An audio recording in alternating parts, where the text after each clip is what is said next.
За цоожлсон сайдын микрофоныг хэд том уу вэ?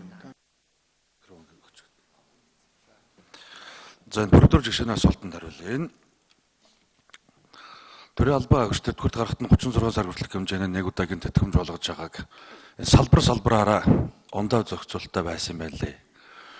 Өнгөрсөн жилүүдэд салбарын одоо лобби явна гэх үү салбарын хуулиуд дээр иймэрхүү зөвлөө замбраагүй явдлууд явсныг энэ удаа 36 сар хүртэлх гэдгийг нь 12 сар гэдгээр бүх салбар дээр нэг жил стандарт тогтоох гэж оруулж ирсэн.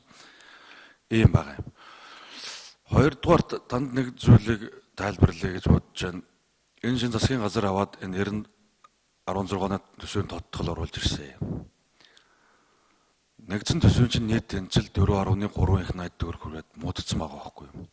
Энийг хэн хэзээ ийм болгосон тухай бид нар марахгүй байгаа шүү дээ. Улс төржихгүй байгаа. Арчилсан нам ийм болгосон гэж би огт ярихгүй байгаа. Хонжлийнхээ гэрээр хүлээж сурьяал гэж аргаа бараад багж гисэн энэ төрийн албан агчдын нийгмийн халамжийг аваад үлдээл гэсэн ийм л бодлого барьсан шүү дээ.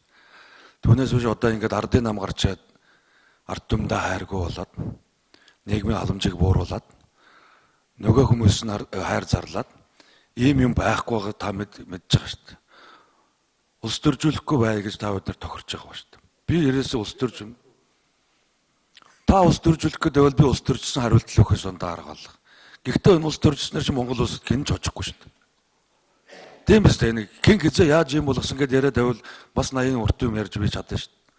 Одоо болцгоо юу? Энэ хөнжлийнхээ гэрээр хүлээж ээж санхүүгийн сахилга батыг сайжруулахгүй болвол энэ улс чинь түн гүнд байдалд орлоо. Энэ 10 авилгатай тэмцэх газрыханд би энэ төрийн албан агчаас уучлал хүсэж байна. Энэ хүмүүсийг нэг өлөө хараад өөх мөнгийг нь өгөхгүйгээр нийгмийн халамжийн баталгааг цалингийн буруулна гэдэг янз бүрийн юмнууд оруулж ирж байгаа нь тийм сайхан санагдахгүй байгаа.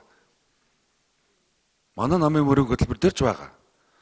Энэ шинээр татвар бий болохгүй гэдэг ийм зорилтууд байна.